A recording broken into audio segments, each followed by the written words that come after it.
तो आनंद वृंदावन चंपू में ये कथा है, बड़ी सुंदर कथा।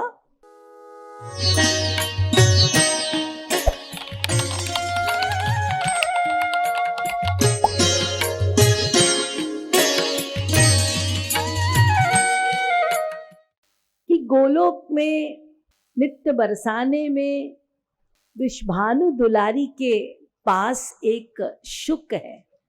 उस शुक का नाम है कलवाक। और ये शुक को वृषभानु दुलारी अपने उंगली में बिठाकर बड़े लाड से उस शुक को दाडिम बीज खिलाती हैं और उनको पढ़ाती हैं। क्या पढ़ाती हैं? कृष्ण कहू राधामती कहू रे, कृष्ण कहू राधामती कहू रे। और वो इतने बुद्धिमान है वो शुक कि वो जो पढ़ाती हैं, जो सिखाती हैं, सब सीख लेते हैं तुरंत। तो एक दिन की बात है, वो सिखा रही थी, पढ़ा रही थी कृष्ण नाम, और वृषभानु दुलारी को कृष्ण नाम कहने से, बार बार कहने से वो भाव में आ गई। कृष्ण विरह व्यथा में उन्हें भावावेश आ गया और भाव में उनके मुख से एक श्लोक निकला। दुराप जनवर्तिनी रतिरपत्र पाभूयसी, गुरुक्ति विषवर्षणैर् मतिरतीव दौस्त्यं गता। वपुः परवशं जनुः परमिदं, कुलीनान्वयेन जीवति, तथापि किं परमदुर्मरोज्यं जनः।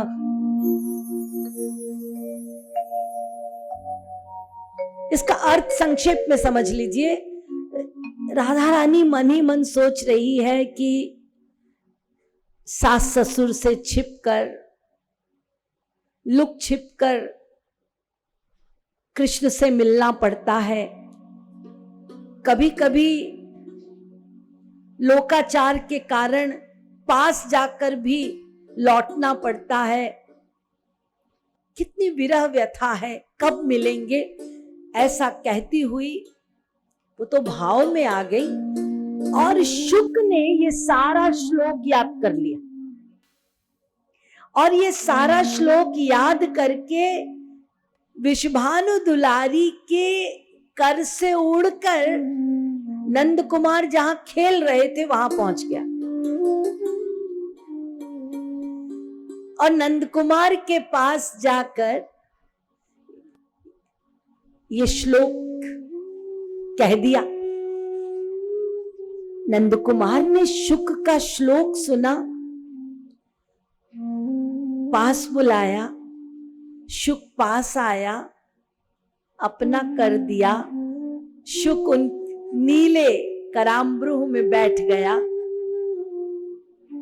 नंद कुमार ने कहा, श्याम सुंदर ने, फिर से बोलो ये श्लोक। तुम्हारा ये श्लोक तो कोई महान अनुरागी का लगता है, कोई महान कृष्ण अनुरागी है। फिर से बोलो, फिर से बोलो। तो फिर वही श्लोक शुक ने कहा।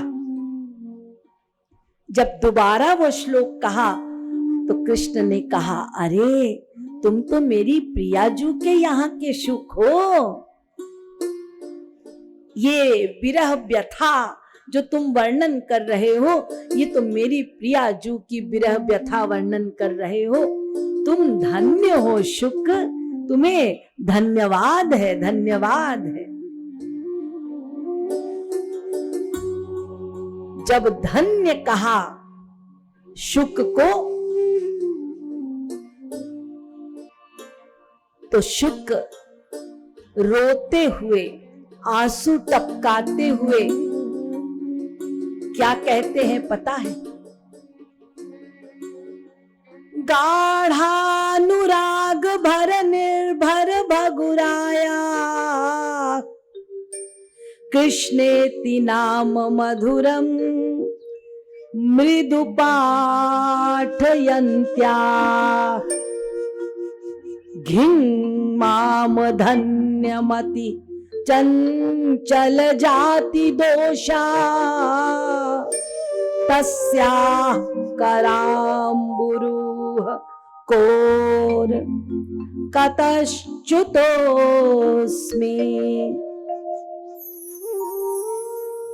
श्याम सुंदर जो गाढ़ानुराग भर निर्भर है, वो वृषभानु दुलारी, जिनका आपके लिए गाढ़ानुराग है,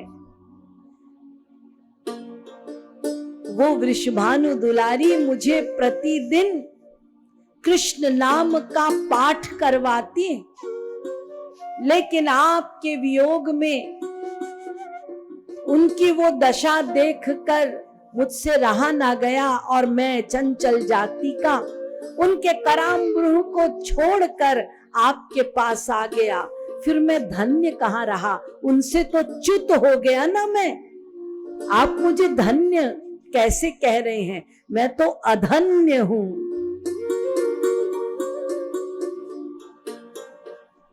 ये वो शुक हैं जिन्हें अपने कराम्बुज में बिठाकर राधा रानी उनके चंचुके को चूमती है, चुंबन करती है।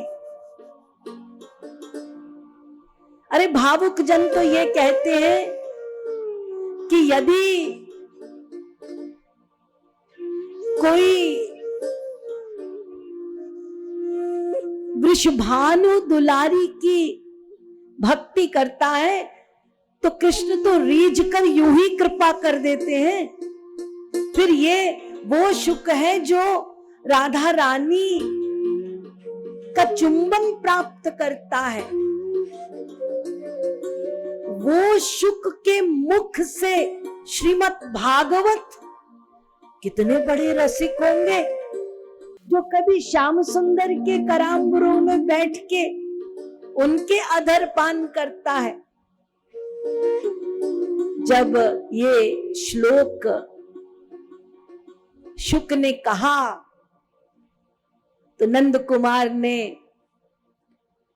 शुक को चुंबन किया। इतने में श्री कृष्ण के एक सखा वहां आ गए। वो शुक की ये सारी बातें सुन रहे थे, बड़े विभोर हुए और कृष्ण से कहा कि कितना प्यारा है ये शुक। और वहां से उधर से मधुरिका नाम की सखी उस स्वामिनी जू के शुक को खोजती हुई आई और सखा से पूछा, सखे हमारी किशोरी जू का शुक यहां आया है क्या खेलता हुआ? तो वो सखा कहता है, नहीं तो यहां तुम्हारे किशोरी जू का शुक नहीं आया है, ये तो हमारे ब्रजराज कुमार का, हमारे नंद कुमार का शुक है, तुम्हारा नहीं है। झगड़ने लगा और फिर ये भी बोला, अच्छा यदि तुम कहती हो कि तुम्हारी स्वामिनी जू का शुक है तो मैं तब मानूं यदि वो उड़कर श्याम सुंदर के कराम्बुरु से उड़कर तुम्हारे उंगली में बैठ जाए, तब मैं मानूं कि ये तुम्हारी स्वामिनी जू का शुक है। तब वो सखी कहती है, अरे दारी के, तुझे क्या ये नहीं पता कि वो जड़ बांसुरी जो अचेतन है वो भी जब इनके अधरों का सुधापान करती है तो वो संग पाकर उनसे अलग होना नहीं चाहती।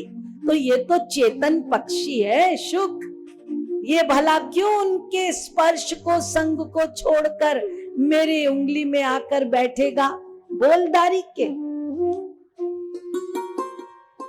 इतने में यशोदा मैया आ गई और कृष्ण अपनी करमब्रूह में शुक को लेकर बैठे हैं और उन्हें दाड़िम बीज खिला रहे हैं और बीच बीच में प्यार भी, चुंबन भी कर रहे हैं। मधुरिका ने प्रणाम किया यशोदा मैया को और यशोदा मैया से शिकायत लगाई कि ये कृष्ण का सखा हमारी स्वामिनी जू के सुख को वापस नहीं करता और हमारी स्वामिनी जू बड़ी व्याकुल है इस सुख के बिना, जरा हमारे सुख को वापस करवा दीजिए। यशोदा मैया ने कहा, मधुरिका तू अपने स्वामिनी जू के पास वापस जा, मैं अभी कुछ ही देर में एक दूती के हाथ इस सुख को वापस भेज दूंगी। और फिर कृष्ण के सखा को समझाया, कृष्ण ने भोजन किया, वो खेलने चले गए और यशोदा मैया एक दूती के हाथ उस सुख को स्वामिनी जू के पास वापस कर देती।